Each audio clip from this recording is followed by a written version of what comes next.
സ്വതന്ത്രമായി ഇവർക്ക് ലൈംഗിക വീഴ്ചയിൽ ഏർപ്പെടാവുന്നതാണ്. പക്ഷേ ഏർപ്പെട്ടതിന് മുൻപോ ശേഷമോ പാപചിന്തയോ കുറ്റബോധമോ ഒന്നും തന്നെ ഉണ്ടാകാൻ പാടുള്ളതല്ല. നഗ്നത ഇവരൊരു അശ്ലീലമായിട്ടോ നാണിക്കേണ്ട കാര്യമായിട്ടോ ഒന്നുമല്ല ഇവര് കാണുന്നത്. ഇവർ പൂർണ്ണമായും നഗ്നരായിരിക്കണം എന്നാണ് ആശ്രമത്തിലെ നിയമം.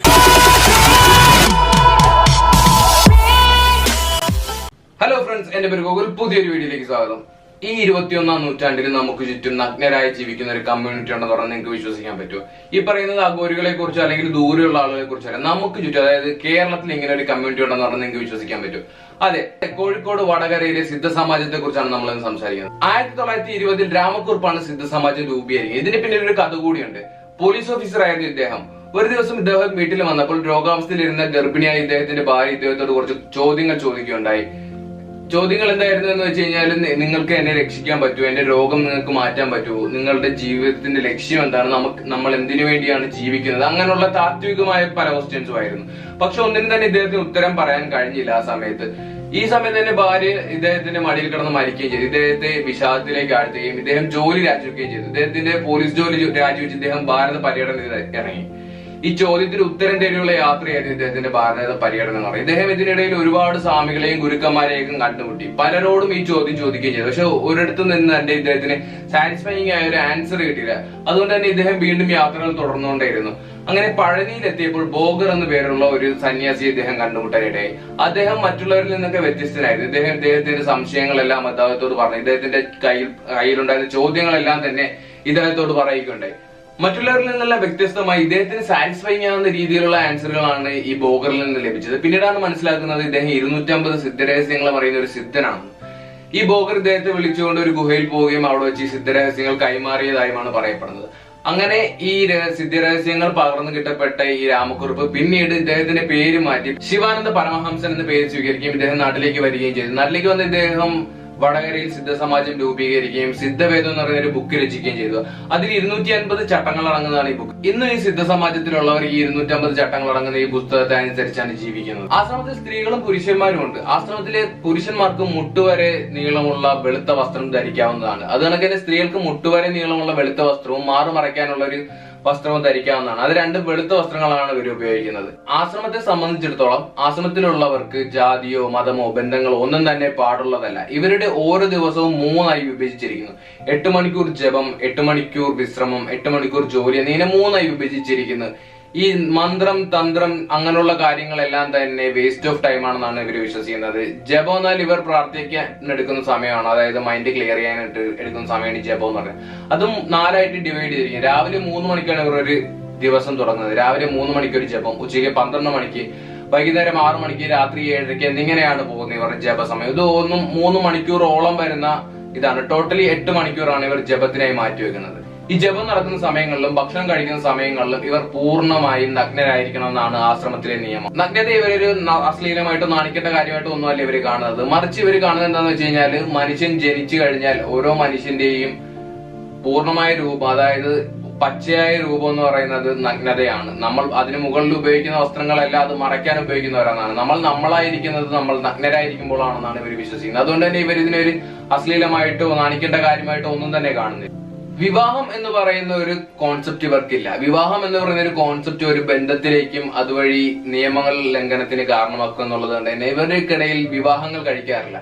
പിന്നെ പ്രത്യുൽപാദനം നടക്കില്ല എന്ന് വെച്ചാൽ നടക്കാറുണ്ട്. കാരണം എങ്ങനെയാണെന്ന് വെച്ച് കഴിഞ്ഞാല്, ഒരു സ്ത്രീക്കും പുരുഷനും ലൈംഗിക വീഴ്ചയിൽ ഏർപ്പെടണമെന്ന് തോന്നിക്കഴിഞ്ഞാൽ അവർക്ക് പരസ്പരം സമ്മതമാണെങ്കിൽ ലൈംഗിക വീഴ്ചയിൽ ഏർപ്പെടാം.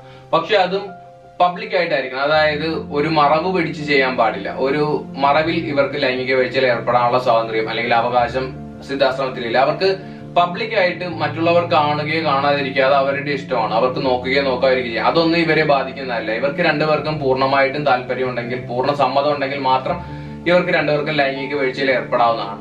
ഏർപ്പെടുമ്പോഴും ഒരാൾ മറ്റൊരാളെ ഡോമിനേറ്റ് ചെയ്യാൻ പാടില്ല. അതായത് ലൈംഗിക വീഴ്ചയിൽ ആരെയും തന്നെ കീഴ്പ്പെടുത്താൻ പാടുള്ളതല്ല. സ്വതന്ത്രമായി ഇവർക്ക് ലൈംഗിക വീഴ്ചയിൽ ഏർപ്പെടാവുന്നതാണ്. പക്ഷേ ഏർപ്പെട്ടതിന് മുൻപോ ശേഷമോ പാപചിന്ത കുറ്റബോധമോ ഒന്നും തന്നെ ഉണ്ടാകാൻ പാടുള്ളതല്ല. ആശ്രമത്തിൽ ഉറക്കത്തിന് പോലും നിയമങ്ങളുണ്ട്. എല്ലാവരും ഒരുമിച്ചാണ് കിടക്കുന്നത്. ജപമുറിയിലാണ് എല്ലാവരും കിടക്കുന്നത്. എല്ലാവരും കിടക്കുമ്പോൾ ഒരു പുരുഷനും ഒരു സ്ത്രീയും, ഒരു പുരുഷന് ശേഷം ഒരു സ്ത്രീ എന്ന കണക്കിലാണ് കിടക്കുന്നത്. അതും ഒരാൾ കിടന്ന് മറ്റൊരാൾക്ക് കിടക്കാനുള്ള സ്ഥലം വിട്ടതിന് ശേഷം മൂന്നാമതൊരാൾ കിടക്കുക. അതായത് 3 പേര് കിടക്കേണ്ടടുത്ത് 2 പേരെന്ന ക്രമത്തിലാണ് കിടക്കേണ്ടത്. അത് ഓരോ ദിവസവും റൊട്ടേറ്റ് ചെയ്ത് വരും. അതായത് ഇന്ന് കിടക്കുന്നവരായിരിക്കില്ല ഒരുമിച്ച് നാളെ കിടക്കുന്നത്. ഇതിന് കാരണം എന്താണെന്ന് വെച്ച് കഴിഞ്ഞാൽ രാത്രി വേളകളിൽ ഇവർ ലൈംഗിക ബന്ധത്തിൽ ഏർപ്പെടുകയോ അതുവഴി അനുരാഗം ഉണ്ടാകുകയോ ചെയ്തു കഴിഞ്ഞാൽ അതൊരു ബന്ധത്തിലേക്ക് വഴിവെക്കും. അത് വരാതിരിക്കാനാണ് എല്ലാ ദിവസവും മാറി മാറി ആളുകൾ കിടക്കുന്നത്.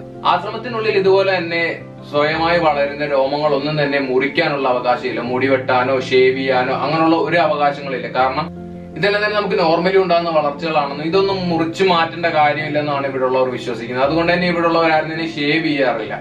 ആശ്രമത്തിലെ മറ്റൊരു പ്രത്യേകത എന്താണെന്ന് വെച്ച് കഴിഞ്ഞാൽ ആശ്രമത്തിൽ ആരും തന്നെ ആർത്തവത്തെ ഒരു അശുദ്ധമായി കാണുന്നില്ല. അത് നോർമലി ഒരു മനുഷ്യ ശരീരത്തിൽ സംഭവിക്കുന്ന ഒരു കാര്യമായി മാത്രമേ ആർത്തവത്തെ കാണൂ. ഈ ആർത്തവ സമയത്ത് മാത്രം സ്ത്രീക്ക് ഒരു അധികാരമുണ്ട്. എന്താണെന്ന് വെച്ച് കഴിഞ്ഞാൽ ഈ ആർത്തവ സമയത്ത് മാത്രം സ്ത്രീക്ക് കൗപീനം അല്ലെങ്കിൽ കോണകം എന്ന് പറയുന്ന വസ്ത്രം ധരിക്കാനുള്ള അവകാശമുണ്ട്. ഇത് നോർമലി നമ്മുടെ ശരീരത്തിൽ നടക്കുന്ന ഒരു പ്രവർത്തനമായി മാത്രമേ അന്തേവാസികൾ ആർത്തവത്തെ ട്രീറ്റ് ചെയ്യുന്നുള്ളൂ. പിന്നീട് നമുക്കുണ്ടാകുന്ന ഒരു സംശയമാണ്, ഈ ലൈംഗിക വീഴ്ചയിൽ ഏർപ്പെടുമ്പോൾ കുട്ടികൾ ഉണ്ടാവില്ല, അവർക്കപ്പം എന്താ സംഭവിക്കുക, അവർക്കപ്പം അച്ഛനും അമ്മയില്ല?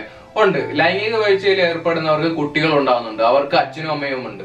ഈ അച്ഛനും അമ്മയ്ക്കും 3 വയസ്സ് വരെ, അതായത് ഒരു കുട്ടി ജനിച്ച് 3 വയസ്സ് വരെ ഈ കുട്ടിയെ നോക്കാനുള്ള അവകാശം ആശ്രമത്തിലുണ്ട്. ആ 3 വയസ്സിന് ശേഷം ഈ കുട്ടിയെ നേരെ ആശ്രമത്തിന്റെ സ്കൂളിലേക്കാണ് വിടുന്നത്. അത് കഴിഞ്ഞാൽ കുട്ടിക്ക് മേൽ അച്ഛനും അമ്മയ്ക്കും അധികാരം ഉണ്ടായിരിക്കുന്നില്ല. സ്കൂളിൽ പോകുന്ന കുട്ടിക്ക് 10ാം ക്ലാസ് വരെ, അവിടെ നിന്ന് 10ാം ക്ലാസ് വരെ പഠിക്കാനുള്ള അവകാശമുണ്ട്. 10ാം ക്ലാസ് വരെ പഠിക്കുന്ന കുട്ടി പരീക്ഷ എഴുതാതെ തിരിച്ചു വരികയാണ് ചെയ്യുന്നത്. അതുകൊണ്ടാന്ന് വെച്ച് കഴിഞ്ഞാൽ ഇത് ശിവാനന്ദ പരമഹംസം പറഞ്ഞിട്ടുണ്ട്, മനുഷ്യന് വേണ്ടത് പുസ്തകജ്ഞാനമല്ല മസ്തകജ്ഞാനമാണ്. അതായത് നമ്മൾക്ക് മനസ്സിലാക്കാനുള്ള കഴിവാണ് വേണ്ടത്, അല്ലാതെ നമ്മൾ ഒരുപാട് പുസ്തകം വായിച്ചത് കൊണ്ടോ അതിലുള്ള അറിവുകൾ കൊണ്ടോ അല്ല നമ്മൾ ജീവിക്കേണ്ടത്. ഓരോ കാര്യങ്ങളും മനസ്സിലാക്കി ചെയ്യാനുള്ള ഒരു കഴിവാണ് മനുഷ്യന് വേണ്ടതെന്നാണ് പറഞ്ഞിരിക്കുന്നത്. ഇന്ന് സിദ്ധാശ്രമത്തിൽ താമസിക്കുന്നത് ശിവാനന്ദ പരമഹംസരുടെ 4ാമത്തെ 5ാമത്തെ തലമുറയാണ്.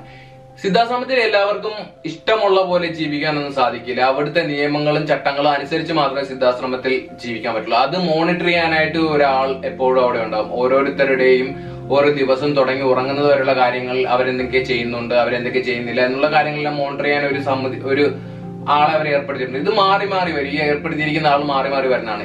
ഇദ്ദേഹം കൊടുക്കുന്ന റിപ്പോർട്ട് ഭരണസമിതി, സിദ്ധാശ്രമ ഭരണസമിതി പരിശോധിക്കുകയും ഇതിലെന്തെങ്കിലും തെറ്റുകളോ വീഴ്ചകളോ ഒക്കെ ഏതെങ്കിലും ഒരു അന്തേവാസി വരുത്തിയിട്ടുണ്ട് എന്ന് തോന്നിക്കഴിഞ്ഞാൽ അവർക്കെതിരെ ശക്തമായ നടപടിയെടുക്കാനൊക്കെ ഈ സിദ്ധാശ്രമത്തിലെ സമിതിക്ക് അനുമതിയുണ്ട്, അല്ലെങ്കിൽ അവകാശമുണ്ടെന്ന് പറയാം. ഇവരുടെ പ്രധാന വരുമാനം എന്ന് പറയുന്നത് ഇവർ ജീവിക്കുന്നത് തന്നെ കൃഷിയിലൂടെയാണ്. അതായത് കൃഷിയും ഔഷധങ്ങളുടെ വിൽപ്പനയും അതുപോലെ തന്നെ പുസ്തകങ്ങളുടെ വിൽപ്പനയൊക്കെയാണ് ഇവരുടെ വരുമാനം എന്ന് പറയുന്നത്.